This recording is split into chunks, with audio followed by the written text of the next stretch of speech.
Troy, you have the next question. This question's for Mr. Mandel. As unpopular as Obamacare is among conservatives, there are some elements of the plan that have popular support. For example, allowing young people to stay on their insurance until they're 26 and requiring that people with pre-existing conditions can get insurance. How would you, and with specificity please, how would you maintain those benefits without the requirement of people buying insurance?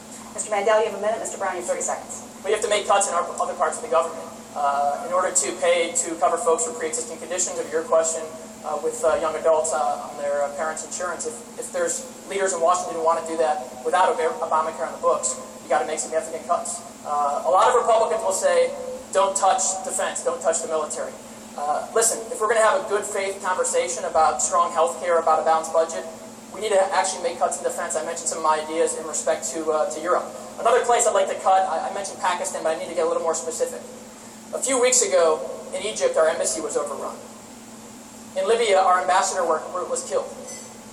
Why in the world is Sherrod Brown and other politicians in Washington voting to give our tax dollars to countries that harbor terrorists when we need that money here to pay for health care, to protect Medicare, to protect Social Security? It doesn't make any sense.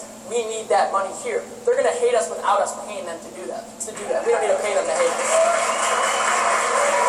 Mr. Brown, you have 30 seconds.